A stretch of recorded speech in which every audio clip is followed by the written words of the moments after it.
CountryWide Connect with Andy Thompson and Sarah Perriam-Lampp. And we're going to turn now to the exciting tourism demand that is for our on-farm experiences. Marijke Dunselman, I'm so sorry. I've just had a powerful last interview, and I know this will be just the same, from Agritourism New Zealand, who has single-handedly done such an incredible job for agritourism in this country. I know that you've had a lot of workshops across the country. What's the turnout been like? Because it's just been steamrolling, the demand and the beautiful things that we see come out of it on farm as well. Yeah, hi, and first of all, to both of you, congratulations with your new show. Very exciting. It's really cool to see this happening.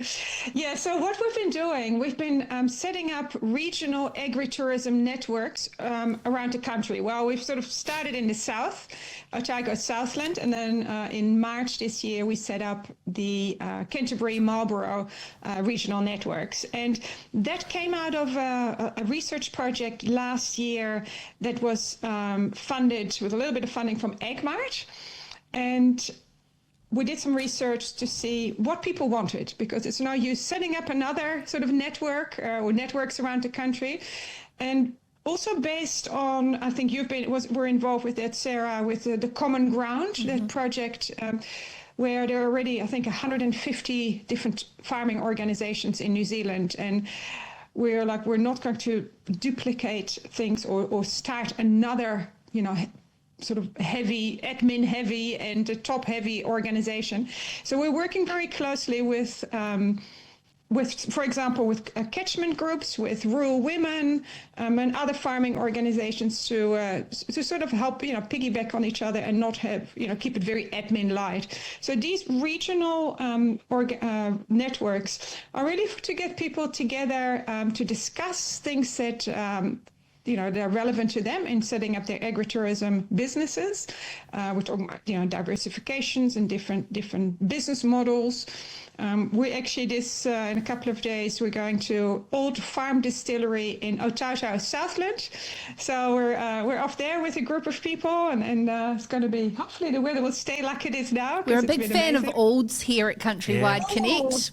Cool. Yeah, Rob's nice. a good friend of ours, very good friend of mine, Rob. Cool. Yep. Yeah. Oh, they've done so well. So it'd be really great for everyone to hear their inspirational story. But it's very much about getting people to work together. It's very much about collaboration. So, for example, we've got someone else coming from a farm lodge, like a luxury lodge, Cabot Lodge. And I was talking to Bridie this morning, and I said, hope you can make it, because they've been so busy. They've got absolutely full with visitors. And she said, we're using, we're as part of our offering, we have the farm or the distillery, the whiskey and the gin that they offer, they sell that and use that on their in their luxury lodge. So it's really about getting people to use local products and promoting each other. But in the end, what the overall mission of Agritourism New Zealand is to help and support farmers diversify into tourism and build profitable businesses. One of the I suppose things about it is obviously when you're dealing with a lot of overseas tourists and locals as well. I suppose you've got a local market wanting to take part in agritourism. There's risks though. Are you advising farmers? Like, farmers are good at understanding risk on their farms as such, but bringing people in, tourists in, is quite a different kettle of fish, right? You've got a different responsibility. Yeah, that's certainly something that a lot of farmers are worried about. And I think that the reason they're worried about it is because they're already so aware of the risks that are on their farm with their own health and safety plans and procedures. So having visitors, whether they're domestic or international, coming to your farm, that's a different story, and there are different risks there. So we also run the Agritourism Academy, which is an online training platform, and we talk a lot and keep very much up to date with the latest the latest changes in tourism, health and safety regulations, if you like. So, for example, recently we had the landslide or landslip in the North Island at Mount Maunganui, and as a result now, from a tourism perspective, farmers will have to go around their farm and have a look if there's any sort of risks of landslips for these visitors, stuff like that. But it's very much about, it's common sense, basically, and it's looking at putting together a good health and safety plan that applies to to the visitors on your farm. Connected to that is an exciting new initiative from a Christchurch-based insurance broker, GSI South. I don't know if you've heard of them. Sean, he put together, last year, he contacted me and he's put together a very specific agritourism insurance product that really addresses those needs. I thought, insurance, that's that exciting, but the agritourism operators are actually really excited about it, and because it really addresses those particular risks that aren't covered by your normal farm insurance. And normal farm insurers, they struggle with that a bit. So that's covering that risk as well, which is important, Andy. Yeah, specialised cover. In fact, it's interesting. I was insuring a property that was going to be potentially Airbnb-ing, and one of my normal insurance companies would not provide cover for that. Yeah. No. And so you've got to find specific cover for it, and be the same on farm as well with that. That's fantastic that you've been. He's come forward to do that, because it's such a growing space, and just to know that you've got that box ticked. Yeah, so that's been exciting. So he came to the launch last year of the Otago Southland network and did a little talk about it, and all these people were like, oh my gosh, we've been waiting for this. So that's been really exciting, because it's a problem. It's actually the first of that type of insurance in Australasia, even, because I deal a lot with my colleagues in Australia, and it's a massive problem there as well. So it's still in the pilot phase, but there's a number of farmers have already come on board and who are very heavily into agritourism, and it's addressed, those points, and it's saved the money as well, which is great. So I'd be interested around these regional networks working together as kind of their own marketing board, like you would have a regional development board or tourism board in an area, but as kind of a network. Because if you're a particular type of tourist, you're a freely travelling independent tourist who's genuinely interested in connecting with a culture through its farming or through its food and how it's produced, you're going to want to stay on within a network of that. What are you seeing, and some cool examples of collaboration on marketing together as a region? So again, that's another example where we're not going to reinvent the wheel and do our own thing, and we can never compete with agents or online travel agencies or Booking.com or Airbnb and all that. But it's also very much about working together with the regional tourism organizations. So again, that's also started in the South, where about 8 or 9 years ago, way back in a previous life, we're talking about like 27 years ago, I managed Tourism Southland. And that's sort of how it all came about, with, working with farmers way back then, 28 even. And so it's working with the regional tourism organizations and helping them develop those products and help them market those products in the regions. So they get invited also to these regional meetings, like, for example, the one in Canterbury a couple of months ago. We had all the regional tourism organizations, from Selwyn and Christchurch and North Canterbury. They were all there. So for them, it's really important to see the benefits for the region, because people love going on farm, and the farms we have in New Zealand are just so spectacular. We're just very spoiled, and that's what people are looking for, that experiential tourism, not just the jet boats and bungee jumps, but actually the real people. And that's the growth globally. Also, there's a huge growth in demand for agritourism experiences. Yeah, definitely. Yeah, that's where the memories are.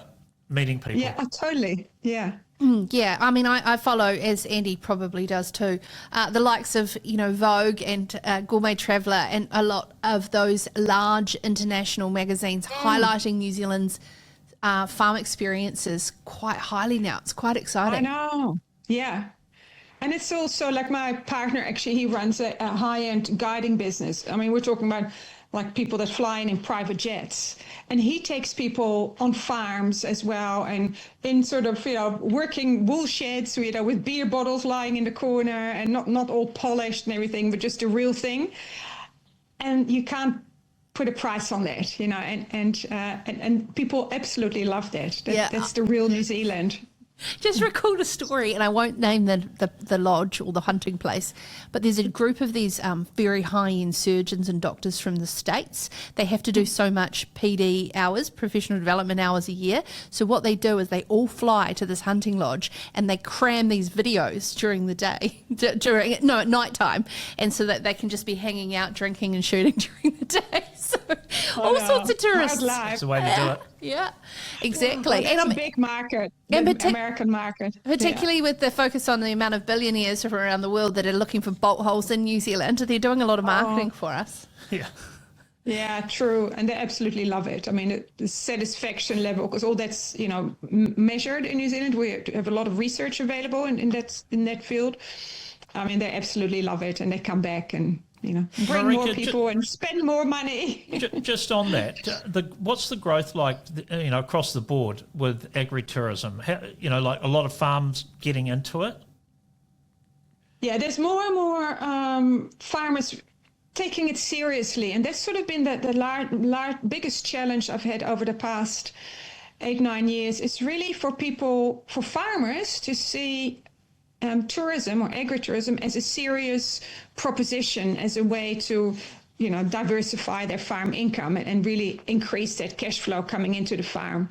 And now that people are finally, after all these years, seeing, taking it more seriously, like Sarah, like you were at that beef and lamb summit a couple of years ago again now, but for organizations like Beef and Lamb New Zealand and Federated Farmers and rural women, they've always been taking it seriously, but they can see the benefits, and they can see if you do it properly, that you can actually generate very good income.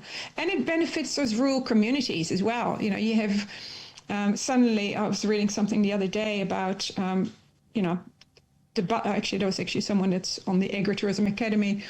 She was talking about the rural buses stopping because, fewer people in the district, school buses, I mean.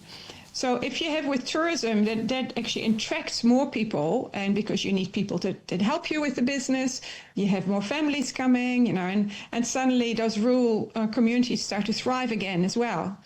So that's another great advantage. But certainly in terms of diversification, for a lot of farms now, the tourism side is a very important one. For example, Rockridge is another one that is in your area. And just sort of starting to work with them and helping them, connect with the international market. Those guys, have done an amazing job, and their main source of income is tourism now. Yeah. And so it is with others. Thank you so very much for joining us. It's exactly where I was duck shooting with the Rockridge team. Really? Yes. Oh, cool. Yeah. So they had walkers over the weekend while they were busy partaking in duck shooting. Separate locations, but yes, and it's very exciting to watch how much they've poured their heart and soul into it. Oh, that's great. I appreciate your time. Look forward to getting you on again, because this is such a growing space, and thank you for the work you do. Yeah, there's a lot more to say, and I'm just off at the end of the month to go to Scotland to fly the New Zealand flag for the Global Agritourism Conference, where I'll be talking about New Zealand. Well, we look forward to catching up with you after you get back on Sounds that. Great. That'd be good. Okay, Thank you good. Thanks so much. Thank you so much. CountryWide Connect with Andy Thompson and Sarah Perriam-Lampp.